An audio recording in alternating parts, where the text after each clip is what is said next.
अस्सलाम वालेकुम दोस्तों, तुसीं वेख रहे हो मेरा पंजाब टीवी। तो मैं तुहाडा मेज़बान मोहम्मद लतीफ़ खर। दोस्तों, सब तो पहले अपने चैनल करो सबसक्राइब और नाल ही बैल आइकन करो प्रेस, ताकि साडी हर नई आने वाली वीडियो का नोटिफिकेशन सब तो पहले तुहाडे वीरां तक पहुंचे, ताकि आसानी मेरे वीर वीडियो देख सकन सब तो पहले। दोस्तों, रोज़ाना की तरह अज भी तुहाडा वीर तुहाडे वास्ते एक गाय की वीडियो लैके हाजिर है। इंशाअल्लाह उम्मीद करांगे वीरां नूं साडी अज दी वीडियो पसंद आवेगी। लोकेशन साडी तहसील आरीवाला, जिला पाक शरीफ, आरीवाला तो पाकपन रोड से चक शफी और दे नाल ही आबादी जमालपुरा, जिथे असीं इस टाइम खड़े हैं भाई सदाम गुजर उन्होंने डेरे ते और उन्होंने दी गाय दी वीडियो लैके हाजिर होए। भाई सदाम ने जिहड़े हाजी अब्दुल मजीद गुजर उन्होंने बेटे ने, हाजी साहब अज नहीं है तो भाई सदाम जिहड़े ने वीडियो बनवाणगे। भाई सदाम नूं बुलाने और उन्होंने लेने नंबर, ताकि अगर किसी वीर दे गाय पसंद आ जाती है डायरैक्ट भाई सदाम नाल राबता करके रेट के मामला डायरैक्ट तय कर सको और लोकेशन पर आके जानवर जो चेक करके ले जा सको। जी भाई सदाम आओ, हाँ दो हाँ टाइम सानू भी। वालेकुम सलाम जी, अल्लाह का करम जनाब। जी भाई सदाम दो हाँ नंबर लोकेशन तो तुहाडी दस दी। 0303 780 81 91 हाई साहब का नंबर है। हाँ जी बिल्कुल। 0303 780 81 91 0342 67 57 815 ये मेरा व्हाट्सएप नंबर है, राबता नंबर भी है, कॉल नंबर और व्हाट्सएप नंबर। ठीक हो गया जी। तो जनाब हुण करो बिस्मिल्लाह ते दिखाओ गाय।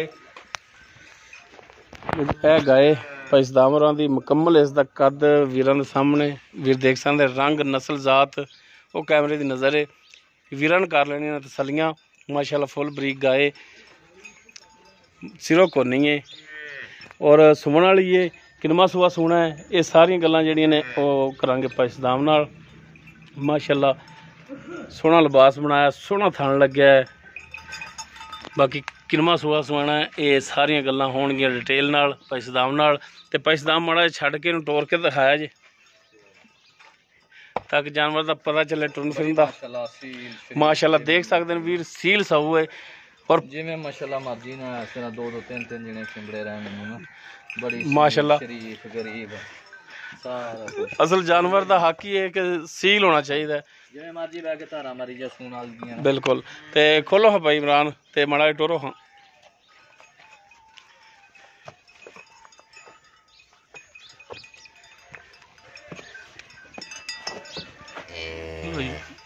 वीर तसलियां कर लैन, लैने देने मुकद्दर ने। माशाल्लाह सोहनी साफ सुथरी गाय, टुरन फिरन वीरां सामने माशाल्लाह हाजिर टाइम बिल्कुल ठीक है।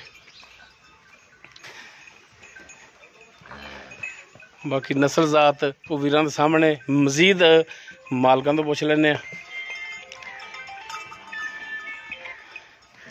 जी भाई सदाम ਆਪਾਂ ਜਿਹੜੀ गाय दिखा रहे हैं जी जी, ये ਕਿਹੜੀ ਨਸਲ ਜ਼ਾਤ ਦੇ ਵਿੱਚ ਆ ਜਾਂਦੀ? लतीफ वलैती च क्रास है।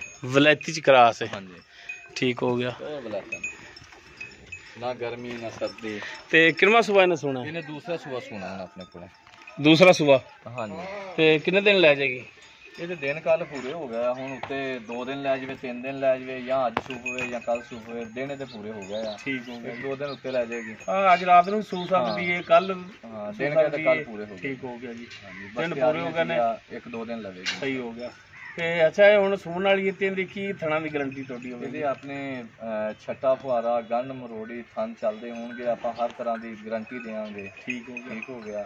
ਉਸਮਾ ਦੀ ਚਵਾ ਦੀ ਹਰ ਚੀਜ਼ ਦੀ ਆਪਣੀ ਗਾਰੰਟੀ ਹੋਏਗੀ। ਅਗਰ ਕੋਈ ਭਰਾ ਕਹਿੰਦਾ ਕਿ ਪਛਦਾਮ ਸੌਦਾ ਤੁਹਾਡੇ ਨਾਲ ਕਰ ਲੈਂਦਾ ਹੈ, ਨੰਬਰ ਤੁਹਾਡਾ ਹੀ ਹੈ, ਲੋਕੇਸ਼ਨ ਤੁਹਾਡੀ ਹੈ, ਸੌਦਾ ਤੁਹਾਡੇ ਨਾਲ ਕਰ ਲੈਂਦਾ, ਕਹਿੰਦਾ ਕਿ ਯਾਰ ਸੂਣ ਤੋਂ ਬਾਅਦ ਲੈ ਜਾਵਾਂਗੇ, ਕਿਉਂਕਿ ਹੁਣ ਬਿਲਕੁਲ ਤਿਆਰ ਹੈ, ਸਫ਼ਰ ਵੀ ਨਹੀਂ ਹੈ ਕਰਾ ਸਕਦਾ ਕੋਈ ਭਰਾ, ਠੀਕ ਹੈ, ਕੋਈ 5-7 ਦਿਨ ਲੈਂਦੀ ਹੋਵੇ ਤਾਂ ਫਿਰ ਹੋਰ ਗੱਲ ਹੈ। ਤੇ ਸੂਣ ਤੋਂ ਬਾਅਦ ਕੋਈ ਭਰਾ ਲ ਜਾਵੇ ਆਇਆ ਤੁਸੀਂ ਠੱਲੋਗੇ? ਜੀ ਆਪਾਂ ਉਹ ਸੂਣ ਵਾਲੀ ਦਾ ਵੀ ਸੌਦਾ ਕਰ ਲੈਣ ਨਾ ਭਰਾ, ਹਾਂਜੀ, ਤੇ ਸੂਈ ਹੋਈ ਲੈ ਜਾਣ, ਖਰੀ ਨਿਕਲੇ ਦੋਨਾਂ ਦੀ, ਖੋਟੀ ਨਿਕਲੇ ਤੇ ਆਪਣੀ। ਠੀਕ ਸੂਣ ਵਾਲੀ ਦਾ ਵੀ ਸੌਦਾ ਕਰਕੇ ਨਾ, ਹਾਂਜੀ, ਲੱਖ ਰੁਪਇਆ ਵੀ ਕੋਈ ਭਰਾ ਬਿਆਨਾ ਕਰ ਦੇਣਾ, ਤੇ ਖੋਟੀ ਨਿਕਲੇ ਤੇ ਆਪਣੀ, ਖਰੀ ਨਿਕਲੇ ਦੋਨਾਂ ਦੀ।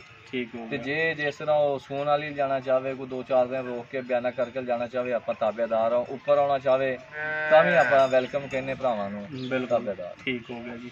ਤੇ ਬਾਕੀ ਦੁੱਧ ਦਾ ਤੇ ਹੁਣ ਅੱਗੋਂ ਖਰੀਦ ਕੇ ਲੈਂਦੀ, ਦੁੱਧ ਦਾ ਇਹਦਾ ਕੀ ਹੁਣ ਹੋਣਾ? ਮੈਂ ਪੁੱਛਿਆ ਮਾਲਕਾਂ ਨੂੰ, ਪਿਛਲੇ ਸੂਬੇ 8 ਲੀਟਰ ਕਰਦੀ ਰਹੀ ਹੈ, ਲੇਕਿਨ ਇਸ ਸੂਬੇ ਵਧਾਏਗੀ 2-4 ਕਿਲੋ। ਸਹੀ ਹੋ ਗਿਆ। 8 ਲੀਟਰ ਪਹਿਲੇ ਸੂਬੇ ਕਰਦੀ ਰਹੀ ਹੈ। 8 ਲੀਟਰ ਕਰਦੀ ਰਹੀ ਆਰਾਮ ਨਾਲ। ਸਹੀ ਹੋ ਗਿਆ। ਐਵੇਂ ਕਹੀਏ 12-14 ਨਹੀਂ ਨਹੀਂ ਝੂਠ ਸੱਦਾ ਪੈਸਾ ਫਾਇਦਾ ਨਹੀਂ ਹੁੰਦਾ। ਤੇ ਗੱਲ ਉਹ ਹੋਣੀ ਚਾਹੀਦੀ ਜਿਹੜੀ 16 ਨੇ ਖਰੀ ਕਿ 4 ਬੰਦਿਆਂ ਦੇ ਵਿੱਚ ਬਹਿ ਕੇ ਵੀ ਬੰਦੇ ਨੂੰ ਗੱਲ ਦੇਣੀ ਨਹੀਂ ਆਉਂਦੀ। ਆਨਲਾਈਨ ਕੋਈ ਭਰਾ ਖਰੀਦੇ 100% ਖੁਸ਼ੀ, ਅਗਰ ਇੱਥੇ ਆ ਕੇ ਕੋਈ ਲਵੇ ਖਾਣਾ ਛਾਣਾ ਖਾਵੇ 200% ਖੁਸ਼ੀ ਹੋਏਗੀ। ਹਾਂ ਜੀ ਬਿਲਕੁਲ 200%। ਉਸ ਜ਼ਿਆਦਾ ਖੁਸ਼ੀ ਆਪਣਾ ਮਾੜਾ ਨਹੀਂ ਕਿ ਚੰਗਾ ਭਰਾ ਜਾਵੇ, ਉੱਥੇ ਉੱਪਰ ਆ ਜਾ ਕੇ ਕੇ ਜਾਨਵਰ ਆਪਣਾ ਤਸੱਲੀ ਕਰਕੇ ਲਿਜਾਵੇ। ਬਿਲਕੁਲ। ਤੇ ਪੈਸਦਾਮ ਹੁਣ ਜਿਵੇਂ ਮਾਸ਼ਾਅੱਲਾ ਗੱਲਾਂ ਕੀਤੀਆਂ ਜੀ ਸੋਹਣੀਆਂ ਸੋਹਣੀਆਂ ਤੇ ਸੋਹਣਾ ਜਿਹਾ ਰੇਟ ਵੀ ਇਹਦਾ ਮੁੱਲ ਦੇ ਵੈਟ ਦਾ ਭਾਵੇਂ ਕਰ ਲਓ 2 ਲੱਖ ਰੁਪਈਆ ਮੂੰਹ ਤੇ ਪੈਂਦਾ ਵੈਟ ਦੇ, ਪਰ 1,85,000 1,85,000। ਹਾਂਜੀ ਬਾਕੀ ਇਹਦੇ ਵਿੱਚੋਂ ਵੀ ਸ਼ਫਕਤ ਮਿਹਰਬਾਨੀ ਹੋਵੇਗੀ, ਕਰ ਦੇਂਗੇ ਇਨਸ਼ਾਅੱਲਾ। ਹਾਜੀ ਸਾਹਿਬ ਮਿਹਰਬਾਨੀ ਸ਼ਫਕਤ ਪਿਆਰ ਮੁਹੱਬਤ ਕਰਦੇ ਨੇ ਹਾਜੀ ਸਾਹਿਬ, ਤੇ ਤੁਸੀਂ ਵੀ ਕਰੋਗੇ ਭਾਈ ਮਿਹਰਬਾਨੀ। ਸਾਹਿਬ ਦੇ ਭਾਂਜੇ ਦੀ ਸ਼ਾਦੀ ਆ, ਅੱਛਾ ਜੀ ਉਧਰ ਗਏ ਨੇ 2-3 ਦਿਨ ਪਹਿਲਾਂ, ਜੀ ਜੀ ਅਸੀਂ ਪਰਸੋਂ ਜਾਣਾ, ਇਸ ਵਜ੍ਹਾ ਤੋਂ ਨਹੀਂ ਆ ਸਕੇ। ਸਹੀ ਤੇ ਅਸੀਂ ਵੀ ਇਨਸ਼ਾਅੱਲਾ ਕਰਾਂਗੇ ਪਿਆਰ ਮੁਹੱਬਤ। ਭਾਈ ਸਾਹਿਬ ਦਾ ਵੀ ਰਾਬਤਾ ਨੰਬਰ ਦਿੱਤਾ, ਉਹਨਾਂ ਨੇ ਡਾਇਰੈਕਟ ਵੀ ਬੰਦੇ ਗੱਲ ਕਰ ਸਕਦੇ ਨੇ। ਠੀਕ ਹੋ ਗਿਆ ਜੀ, ਤੇ ਤਾਬੇਦਾਰ ਆ ਵੀਰਾਂ ਨਾਲ। ਮਿਹਰਬਾਨੀ ਜੀ। ਤੇ ਨੰਬਰ ਆਪਣਾ ਜਿਹੜਾ 0342 67 57 815 ਇਹ ਮੇਰਾ WhatsApp ਰਾਬਤਾ ਨੰਬਰ ਆ। 0303 780 8191 ਇਹ ਹਾਈ ਸਾਹਿਬ ਦਾ ਰਾਬਤਾ ਨੰਬਰ ਆ, ਟੈਲਨਾ ਤੇ ਕਨਵਰਟ ਹੋਇਆ। ਠੀਕ ਹੋ ਗਿਆ ਜੀ, ਮਿਹਰਬਾਨੀ ਭਾਈ ਸਾਹਿਬ, ਬਹੁਤ ਸ਼ੁਕਰੀਆ ਜੀ। ਜੀ ਦੋਸਤੋ ਗਾਇਦ ਹਾਥੀ ਨਸਲ ਜ਼ਾਤ ਕਿੰਨਵਾਂ ਸੂਬਾ ਕਿੰਨੇ ਦਿਨ ਲੈ ਗਈ ਸੂਣ ਦੇ ਵਿੱਚ ਜੋ ਉਹਦੇ ਬਾਬਤ ਡਿਟੇਲ ਹੈ ਸੀ ਗਾਇ ਦੇ ਉਹ ਪੈਸਦਾਮ ਉਹਨਾਂ ਜ਼ਬਾਨੀ ਲੈ ਲਈ ਮਾਸ਼ਾਅੱਲਾ। ਨੰਬਰ ਔਰ ਲੋਕੇਸ਼ਨ ਮਾਲਕਾਂ ਦਾ ਵਿੱਚ ਅਗਰ ਕਿਸੇ ਵੀਰ ਦੇ ਪਸੰਦ ਆ ਜਾਂਦੀ ਹੈ ਉਹ ਡਾਇਰੈਕਟ ਪੈਸਦਾਮ ਨਾਲ ਰਾਬਤਾ ਕਰਕੇ ਐਸਾ ਨਾਲ ਰਾਬਤਾ ਕਰਕੇ ਰੇਟ ਦੇ ਮਾਮਲਾ ਤੇ ਡਾਇਰੈਕਟ ਤੈਅ ਕਰ ਸਕਦੇ ਹੋ। ਲੋਕੇਸ਼ਨ ਤੇ ਆ ਕੇ ਜਾਨਵਰ ਚੈੱਕ ਕਰਕੇ ਆਪਣਾ ਲਿਜਾ ਸਕਦੇ ਹੋ। ਉਮੀਦ ਕਰਾਂਗੇ ਵੀਰਾਂ ਨੂੰ ਸਾਡੀ ਅੱਜ ਦੀ ਵੀਡੀਓ ਪਸੰਦ ਆਵੇਗੀ। ਅਗਰ ਸਾਡੀ ਵੀਡੀਓ ਪਸੰਦ ਆਵੇ ਤਾਂ ਲਾਈਕ ਸ਼ੇਅਰ ਔਰ ਕਮੈਂਟ ਜ਼ਰੂਰ ਕਰਾਂਗੇ। ਸਾਡਾ ਰਾਬਤਾ ਨੰਬਰ 0321 57 29 251। ਇਸ ਦੇ ਨਾਲ ਹੀ ਆਪਣੇ ਮੇਜ਼ਬਾਨ ਮੁਹੰਮਦ ਲਤੀਫ ਖਰਲ ਨੂੰ ਦੇਵੋ ਇਜਾਜ਼ਤ। ਇਨਸ਼ਾਅੱਲਾ ਮਿਲਾਂਗੇ ਇੱਕ ਨਵੀਂ ਵੀਡੀਓ ਨਾਲ। ਅੱਲਾਹ ਹਾਫਿਜ਼।